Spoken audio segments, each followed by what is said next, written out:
I'm honored to be in your presence.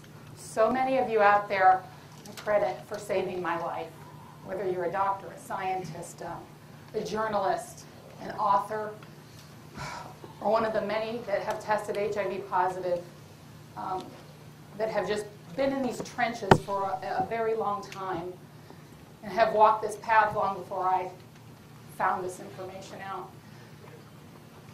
It's because of you people here today that I'm standing here and that I'm alive.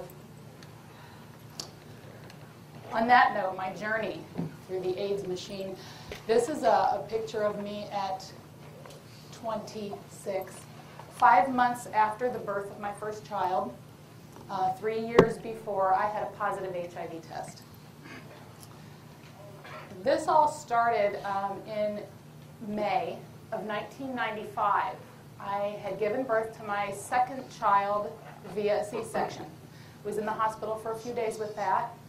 They sent me home, and within about 24 hours or so, I seemed to go downhill.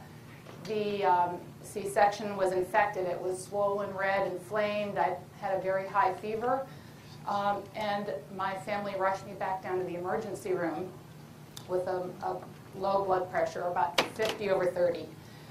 And they admitted me. I spent the first week in intensive care and the entire rest of the month of May in the hospital recovering, just pumped full of antibiotics and morphine and everything else. The infection had gone systemic. My husband at the time is at home now with a brand new baby and a 2.5-year-old.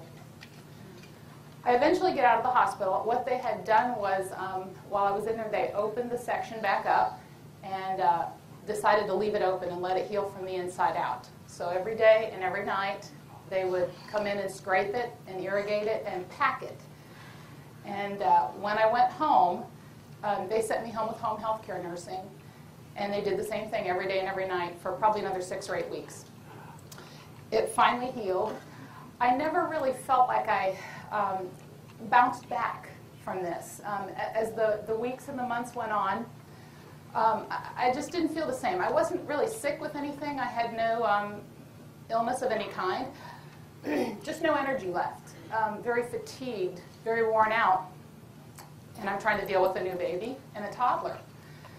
So I went back to my gynecologist and shared this with him, and he said, well, you know, you've been through a lot. Your body's taken a big hit. You know, this could be some postpartum issues.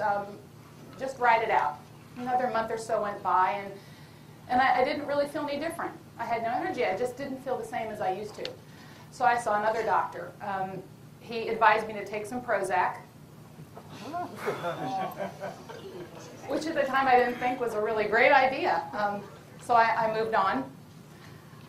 Another doctor tested me for a variety of things: lupus, rheumatoid arthritis, Rocky Mountain spotted fever. Everything was really coming up negative.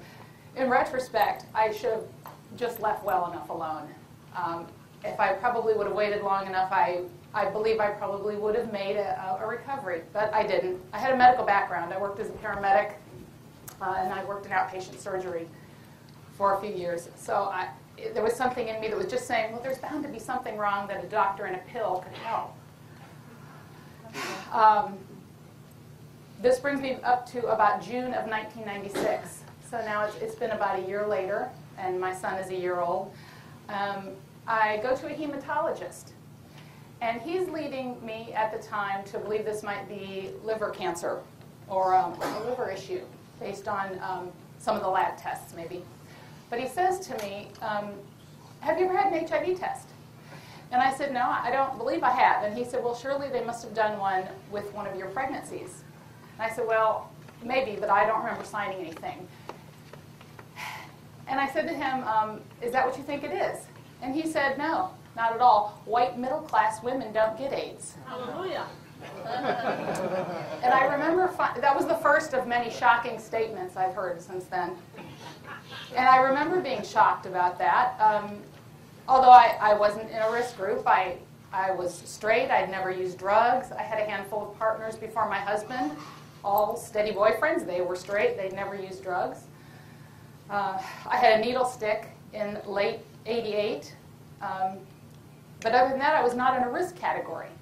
So he says, well, we'll just do it to cover all the bases. And I said, okay, that's fine. I go home, and I'm not supposed to go back and see him for a couple of weeks. Well, his nurse calls me about 3 days later, and she's in a panic, and she says, Mrs. Stokely, you need to come back right away. The doctor needs to see you. So in my mind, I'm thinking that something's wrong. I've got liver cancer. I'm going to die. I call my husband, Joe, at work, and I said, you need to come home right away. We have to go back to the doctor's office. I'm dying of a liver cancer. So he comes home, and we rush over to this hematologist's office. And it's one of those moments, what transpires next, where everything seems to slow down. We walk in, and I see the nurses from behind the glass peering out at us. And the one nurse brings us into a room, and she sits down. She sits us down. She doesn't say anything to us. Doctor, be with you in a minute. That was it. And we wait. A few minutes later, this young doctor comes walking in, and he's shaking his head, and he's kind of looking down. And he says, and you could tell he was visibly shocked, your HIV test came back positive. And that's the moment where you've all experienced that, where everything starts to slow down, and I hear things in slow motion, and I'm feeling faint, and I hear my husband, he's starting to cry, and he's saying, couldn't this be wrong? Are you sure? Should we get another test? And everything is very muffled and very surreal. And I remember him saying, oh no, it's right. These tests are right, and we even did the confirmatory test, the backup test. It proves it. So I don't even know what to think. I'm devastated, and he says, you need to go. And they literally usher us out of the office. And he said, you need to go find an infectious diseases doctor. So fast forward, a week later, I have an appointment with an infectious diseases doctor. They draw the T-cell count and the viral load. I'm 29 years old at the time. And they get the blood work back, and he said, well, your viral load count is 58,000, and your T-cell count is 29. He said, you've obviously been infected a very long time. And then as we discussed, any of the risk categories that I might have had, he said, it's probably come from that needle stick back in the late 80s. And I didn't know at the time. I didn't know any better. I go, okay, well, I've been infected a very long time. He said, you need to make out a will, get your affairs in order. You'll be lucky if you have 6 months. Then my husband and my 2 small babies have to get tested. The only thing worse than getting a positive HIV test, for those of you that know that have been through that, is waiting and literally having to help hold down your babies while they stick them and test them. My husband came back HIV negative, and that was after 7 years of unprotected sex at the time. And both my children came back HIV negative. And, in retrospect, again, we never questioned if this was a sexually transmitted disease, why he was HIV negative after 7 years of unprotected sex. But that's what they told us, and they said it was because we were lucky. I'm kidding you. One of many shocking statements.